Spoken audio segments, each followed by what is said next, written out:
नाज़रीन, रुपया, पैसा, मालो दौलत या अमीर होना एक आम इंसान के साथ साथ किसी भी रियासत की बका के लिए इंतहाई ज़रूरी है।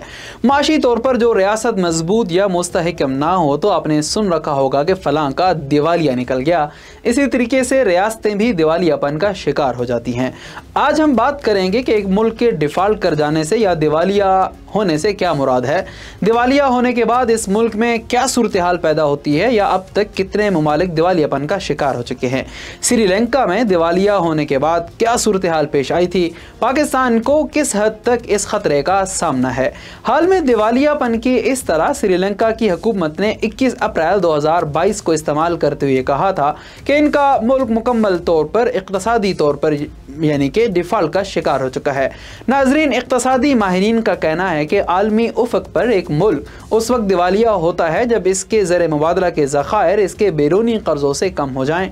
आसान अल्फाज में, जब एक मुल्क के पास बैरूनी कर्ज़ों और दरमदाद की मद में अदा करने के लिए कोई रकम ना हो तो इसको दिवालिया कहा जाता है। और सबसे अहम बात, किसी भी मुल्क के दिवालिया होने का तयन और ऐलान खुद उस मुल्क की हुकूमत करेगी। किसी और मुल्क या बैनुल अक़वामी तंजीम को इसका तयन करने का कोई हक हासिल नहीं है। नाज़रीन, अब ज़रा बात करते हैं कि अगर एक मुल्क दिवालिया होता है तो फिर क्या होता है।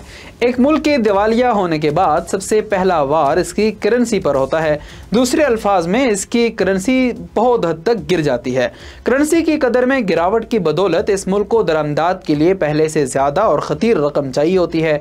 दिवालिया होने के बाद इस मुल्क में शदीद बहरान पैदा हो जाता है और महंगाई और गैर यकीनी सूरत हाल के सबब लोगों का लिविंग स्टैंडर्ड काफ़ी हद तक गिर जाता है। इस मुल्क की आवाम को मिलने वाले मुफ्त सहूलियात कम हो जाती हैं और आवाम को ज़्यादा टैक्स पे करना पड़ता है। जो मुल्क एक बार दिवालिया हो जाता है फिर इस पर कोई मुल्क या बैरूनी इदारा दोबारा आसानी से भरोसा नहीं कर सकता। करेंसी की गिरावट की वजह से इस मुल्क की GDP भी काफ़ी हद तक गिर जाती है और इसको बहाल करना खासा मुश्किल हो जाता है। इसके अलावा इस मुल्क के दिवालिया होने के बाद इसमें एहतजाज और तशद्दुद की कैफियत पैदा होती है। अफरा तफरी और परेशानी इस मुल्क के तूलो अर्ज में फसादात का बायस बन सकती है। नाज़रीन, अब हम मुख्तसर अंदाज में बताते हैं कि कौन सा मुल्क किस साल में इक़्तिसादी डिफ़ॉल्ट का शिकार हुआ।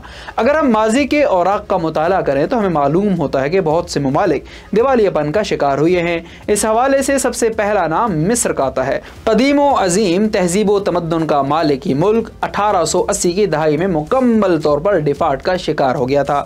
इसके अलावा रूस और फ्रांस, जो कि आज वीटो पावर के हामिल ममालिक हैं, ये दोनों भी माजी में दिवालियापन का शिकार हो चुके हैं। फ्रांस में 1958 और रूस में ये सूरत हाल 1998 में पेश आई थी। इसी तरह मैक्सिको और अर्जेंटाइन भी बिलतरतीब 1994 और 2001 में माशी तौर पर डिफ़ॉल्ट कर चुके हैं। नाज़रीन, अब आखिर में नाम आता है श्रीलंका का, जो कि इसी साल यानी 2022 में इस माशी दिवालियापन का शिकार हुआ। उस वक्त के वज़ीर आज़म महिंदा राजापकासा ने सरकारी तौर पर ऐलान किया कि इनका मुल्क मुकम्मल तौर पर दिवालिया हो चुका है। इस ऐलान के साथ ही मुल्क में अफरा तफरी की सूरत हाल पैदा हुई। सबसे पहले जो माशी बम श्रीलंका पर गिरा वो उसकी करेंसी के हवाले से था। उसकी करेंसी, जो कि श्रीलंकन रुपया कहलाती है, एकदम से गिर गई और 199 से 368 अमेरिकी डॉलर तक आ गई और मुल्क के वजीर आज़म और उसके भाई, जो कि सदर के ओहदे पर फाइज थे, बैरून मुल्क भाग गए, जिससे मुल्क में माशी और इक़्तिसादी बहरान के साथ साथ सियासी बहरान भी पैदा हुआ। ये बात भी काबिल ज़िक्र है कि 1948 से अब तक श्रीलंका तारीख की बदतरीन माशी बदहाली का शिकार हुआ है। इसी सूरत हाल में यहाँ अशिया खुर्दनोश और पेट्रोलियम मसनूआत की शदीद किल्लत का सामना रहा, जिससे तंग आकर आवाम पूरे मुल्क में सड़कों पर निकल आई और सबसे दिलचस्प सूरत हाल कोलंबो में पेश आई, जहां लोगों ने अहम हुकूमती ऐवानों पर कब्जा भी किया। नाज़रीन, उस वक्त की हुकूमत इन मुजाहिरों की ताब ना लाते हुए ख़त्म हो गई और मुल्क बदतरीन सियासी सूरत हाल से दो चार हुआ। नाज़रीन, अब बात करेंगे कि मुमलकत खुदादाद पाकिस्तान को किस हद तक डिफ़ॉल्ट का ख़तरा है।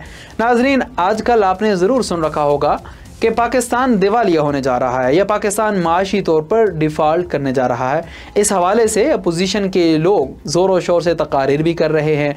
दूसरी तरफ पाकिस्तान के वज़ीर ख़जाना इसहाक डार साहब ने गुज़िश्ता दिनों आल पाकिस्तान मिल्स एसोसिएशन की एक तकरीब से ख़िताब करते हुए कहा था कि पाकिस्तान को दिवालियापन का कोई ख़तरा नहीं है। अगर हम मुल्की माशी माहिरीन के आरा का जिक्र भी करें तो इस हवाले से हमें मिली जुली सूरत हाल नज़र आती हैं। डॉक्टर अब्दुल जलील का ताल्लुक़ Pakistan institute of economic development से है। इनका कहना है कि अगरचे पाकिस्तान की माशी सूरत हाल काफ़ी पेचीदा और अबतर है, मगर इसको दिवालियापन का पेश खैमा करार देना सरासर ज्यादती है। और मजीद कहते हैं कि हम 1947 से अब तक कई बार इस तरह के हालात का सामना कर चुके और सुरखरू भी ठहरे हैं। नाज़रीन, अगरचे हमारा मुल्क अब अबतर पोजीशन में है, मगर हमें चाहिए कि हम मजीद अफरा तफरी और हैजानी कैफियत का बायस बनने के बजाय मुनासिब इंतजामात करें, चाहे वो इनफरादी सतह पर हों या हुकूमती सतह पर, ताकि हम इस गिरदाब से छुटकारा हासिल कर सकें। IB न्यूज़ से अब तक के लिए इतना ही। अपना ख्याल रखिएगा। अल्लाह हाफिज़।